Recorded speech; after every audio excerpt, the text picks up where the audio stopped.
Thinking process. मतलब वाइगॉत्स्की मानते हैं कि जो आपके सांस्कृतिक उपकरण हैं, सांस्कृतिक टूल्स हैं, चाहे वो अभी आप देखेंगे रामलीला चल रही है कई जगह पे, दशहरा आने वाला है, तो आप वो भी जाकर के देख रहे हैं, तो बहुत कुछ आप वहां से भी सीख रहे हैं, है ना। या कुछ और कोई कई सारे त्योहार आप सेलिब्रेट कर रहे हैं, ऐसी कल्चरल प्लेसेस पे या हेरिटेज साइट्स पे जा रहे हैं, तो बहुत कुछ आपको सीखने को मिलेगा। तो कल्चरल टूल से आप सीखते हैं, और लैंग्वेज तो सिग्निफिकेंटली इन्फ्लुएंस करती है, जिस भाषा का आप इस्तेमाल कर रहे हैं, पढ़ रहे हैं, जान रहे हैं, सीख रहे हैं, देख रहे हैं, बातचीत कर रहे हैं, ठीक। तो ये बात भी सही है। तो ये बात तो सही है, लेकिन क्या ये ए सही है कि Vygotsky argued that cognitive development is the same across all cultures? यानी वाइगॉत्स्की ने तर्क दिया है कि संज्ञानात्मक विकास, जो संज्ञान का विकास है, दिमाग का विकास है आपके, या मानसिक क्षमताओं का विकास है, वो सभी संस्कृतियों में समान है। जब सभी संस्कृतियां समान नहीं है, तो सभी संस्कृतियों में विकास, संज्ञानात्मक विकास कैसे समान हो जाएगा? वाइगॉत्स्की तो स्टेज की बात भी नहीं करते। जो लोग स्टेज की बात करते हैं, जैसे वाइगॉत्स्की, पियाजे ने 4 स्टेजेस दी हैं, कोहलबर्ग ने आपकी 6 स्टेजेस दी हैं, तो वो लोग कहेंगे हाँ सभी संस्कृतियों में यूनिवर्सल होंगी ये स्टेजेस, चाहे वो इंडिया का बच्चा हो, चाहे वो अमेरिका का बच्चा हो, चाहे यूरोप में हो, सबके लिए समान स्टेजेस हैं, क्योंकि स्टेज देने वाला बंदा अलग से इंडिया के लिए थोड़ी बनाएगा स्टेज। तो वहां पे ये बात लागू होती है कि हाँ ऑल कल्चर्स में, चाहे वो पियाजे हो चाहे कोहलबर्ग हो। लेकिन वाइगॉत्स्की के केस में उन्होंने ऐसी कोई स्टेज नहीं दी। वो भाषा को लेकर के अलग बात की है, वो स्टेजेस नहीं है। वो समाज और संस्कृति का प्रभाव हमारे विकास के ऊपर पड़ता है, ये सिंपल है। अगर एक बच्चा गांव में बड़ा हो रहा है, एक अलग तरह से बड़ा होगा, शहर में हो रहा है अलग तरह से, कहीं और हो रहा है कहीं अलग तरह से, मतलब आपकी संस्कृति का प्रभाव पड़ता है, सिंपल बात। तो बात तो सही है, लेकिन ये क्या कह रहे हैं कि सेम है, हर एक कल्चर में सेम नहीं होगा भाई, तो ये फॉल्स हो जाएगा। जब एनवायरमेंट सेम नहीं है, कल्चर सेम नहीं है, तो विकास सेम कैसे हो जाएगा? तो A is false but R is true, ये बात एकदम सत्य है। आगे बढ़िएगा, क्वेश्चन नंबर 7 देखिएगा। क्वेश्चन नंबर 7 क्या कहता है? ये कहता है, असर्शन है in Vygotsky's theory scaffolding refers to providing only fixed and permanent support to learners. यानी वाइगॉत्स्की के सिद्धांत में मचान का तात्पर्य शिक्षार्थियों को केवल निश्चित और स्थायी सहायता देना है। ये एकदम ऑपोजिट है। स्कैफोल्डिंग टेम्परेरी होती है ना, जहां आप अटकते हैं उस क्वेश्चन पे टीचर आपको हेल्प करता है, पूरा क्वेश्चन सॉल्व करके नहीं देता। तो ये टेम्परेरी होती है। जो मचान है वो परमानेंट नहीं होती, फॉल्स।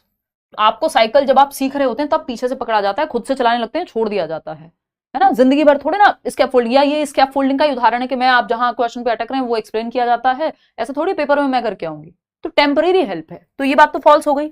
रीजन क्या दिया है इसका? Scaffolding is a temporary support system that teachers adjust based on the learner's current needs and abilities। जो बच्चे की वर्तमान जरूरत है, जो क्षमताएं हैं, उनको ध्यान में रखते हुए जो हेल्प दी जाती है, टेम्परेरी अस्थायी मदद, उसको स्कैफोल्डिंग कहते हैं। ये बात ट्रू है।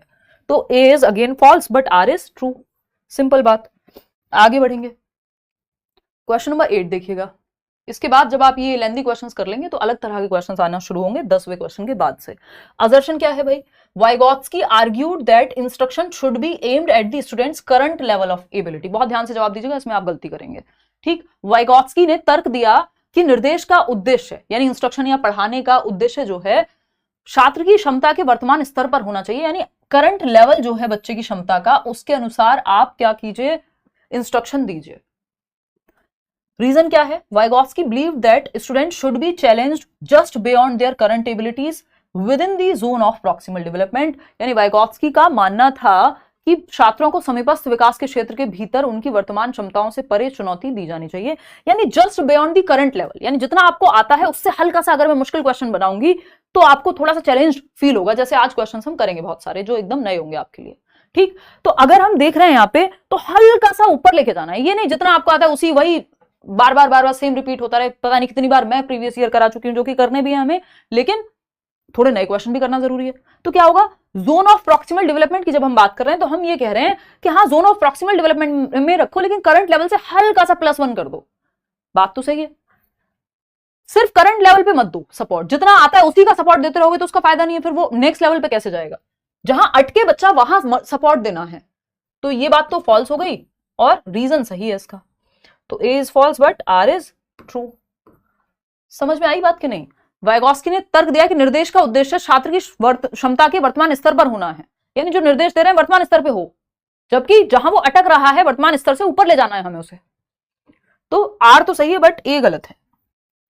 आगे बढ़ेंगे, क्वेश्चन नंबर 9 देखिएगा। क्या कहता है क्वेश्चन नंबर 9? फटाफट से देखेंगे। ये कहता है, एक स्टेटमेंट है, Vygotsky's theory gives little importance to language in the learning process. यानी वाइगॉत्स्की का सिद्धांत सीखने की प्रक्रिया में भाषा को बहुत कम महत्व देता है। हाँ भाई, आपको पीडीएफ दे देंगे, कल सारे पीडीएफ मिल जाएंगे। तो वाइगॉत्स्की की जो थियरी है वो लिटिल इंपॉर्टेंस देती है लैंग्वेज को, जबकि मैंने शुरुआत में बताया था सोसाइटी, कल्चर और लैंग्वेज, ये 3 मुख्य बातें हैं वाइगॉत्स्की की थियरी में। भाषा को उन्होंने कहा सर्वाधिक महत्वपूर्ण है भाई, ग्रेटेस्ट टूल है ह्यूमन बीइंग के लिए, दिमाग का विकास करने के लिए। लैंग्वेज के माध्यम से तो आप किताबें पढ़ते हैं, लोगों से बातचीत करते हैं, चीजें देख पाते हैं, है ना, सब कुछ तो लैंग्वेज से हो रहा है। हमारी भाषा, हमारी समझ का विकास, तो लैंग्वेज तो बहुत महत्वपूर्ण है। ये कह रहे हैं नहीं है, लिटिल इंपॉर्टेंस है इसकी, तो ये तो फॉल्स हो जाएगा। रीजन क्या है इसका? वाइगॉत्स्की viewed language as central to cognitive development because it is a primary tool for thought and social interaction। वाइगॉत्स्की ने भाषा को संज्ञानात्मक विकास के केंद्र के रूप में देखा क्योंकि यह विचार और सामाजिक संपर्क के लिए एक प्राथमिक उपकरण है। कि वाइगॉत्स्की तो सेंट्रल मान रहे हैं, केंद्र में, सेंटर में मान रहे हैं, कॉग्निटिव डेवलपमेंट के, दिमाग के विकास के सेंटर में है क्या? लैंग्वेज, सोशल इंटरेक्शन और लैंग्वेज। बात तो सही है, ये सही है कि वो दूसरों से घुले मिले बातचीत करे, लैंग्वेज का इस्तेमाल करे, ये सही है, बट ए गलत है। A is false but R is true. बात सही है। चलिए आगे बढ़ते हैं। बस ये लास्ट क्वेश्चन है असर्शन और रीजन का, फिर उसके बाद आपको थोड़े धमाकेदार से क्वेश्चन मिलेंगे जिसमें मुझे भी बहुत मजा आएगा डिस्कशन में और आपको भी, क्योंकि नए क्वेश्चन देख करके आपका मन तो लगता है। देखो एक बार क्वेश्चन नंबर 10 देखिएगा। असर्शन यानी अभिकथन, Vygotsky's theory focuses primarily on the biological maturation of children. यानी वाइगॉत्स्की का सिद्धांत मुख्य रूप से बच्चों की जैविक परिपक्वता पर केंद्रित है। यानी बायोलॉजिकली जैसे जैसे वो मैच्योर होंगे एज के साथ, जो जेनेटिक क्षमताएं उनकी निकल करके आएंगी, हेरिडेटरी एबिलिटीज बाहर निकल करके आएंगी, उसकी वजह से मैच्योर होते हैं। अगर ऐसा होता तो इन्होंने थियरी में स्टेज दी होती कि इस स्टेज में इतनी बुद्धि, इस स्टेज में इतनी बात, जैसी कि पियाजे ने की है। तो ये बात तो फॉल्स है, इन्होंने बायोलॉजिकल मैच्योरेशन को उतना कोई महत्व दिया नहीं है, वो पियाजे की थियरी में आएगा। रीजन क्या है? Vygotsky emphasized the social and cultural factors that contribute to a child's cognitive development. यानी वाइगॉत्स्की ने उन सामाजिक और सांस्कृतिक कारकों पर जोर दिया है जो बच्चे के संज्ञानात्मक विकास में योगदान देते हैं। वाइगॉत्स्की तो कह रहे हैं आप एक सर्टेन एज से पहले भी, एज महत्वपूर्ण ही नहीं है, आप जैसे समाज और संस्कृति में रह रहे हैं, जैसे लोगों से इंटरेक्ट कर रहे हैं, आप उम्र से बहुत पहले बहुत कुछ सीख सकते हैं। ठीक, और मेरी जर्नी तो बहुत बड़ी उदाहरण रही है इस चीज की, तो ये बात सही है, ट्रू। तो A is false, R is true. Biological maturation की बात पियाजे कर रहे हैं, वाइगॉत्स्की नहीं। ठीक, अब आपके सामने एक नए तरह का क्वेश्चन नंबर 11 देखिएगा। ये क्या कहता है भाई? ये कहता है A test was taken on Lev Vygotsky's theory of socio-cultural development among the 2 students of BLEd degree pursuits। यानी 2 बच्चे हैं जो BLEd कर रहे हैं, बैचलर्स इन एलिमेंट्री एजुकेशन, एक कोर्स होता है 4 साल का, है ना, तो जिसमें ग्रेजुएशन प्लस बीएड दोनों हो जाते हैं एक तरह से। इसकी अपनी लिमिटेशंस है, बट ठीक है। 2 बच्चे हैं जो टीचिंग ट्रेनिंग कर रहे हैं, BLEd कर रहे हैं, यहाँ पे DLEd कर सकते थे, BEd कर सकते थे, वॉट एवर, अपनी टीचिंग ट्रेनिंग कोर्स कर रहे हैं, TTC जिसको हम कहते हैं। इनको क्या दिया गया? एक ये theory of socio cultural development. Vygotsky की थियरी पढ़ाते हैं आपको टीचिंग ट्रेनिंग में, अगर आपने DLEd BEd कुछ भी किया होगा रेगुलर, तो आपने वाइगॉत्स्की की थियरी पढ़ी होगी। तो वाइगॉत्स्की की थियरी पढ़ाई गई। When inquired whether the students had prepared for the test, both replied affirmatively। जब इन दोनों से बात की गई कि टेस्ट होगा वाइगॉत्स्की की थियरी पे, कल पढ़ के आना, तो इन्होंने कहा हाँ पढ़ के आए जी। Next they were given one same question on a sheet of paper and were asked to write their answer. फिर उनको क्या हुआ, एक पेपर दिया गया कि अच्छा पढ़ के आए हो, ठीक है, एक काम करो, ये एक बच्ची थी रीटा, दूसरी गीता, ये चलो वाइगॉत्स्की पे ये सवाल का जवाब दो।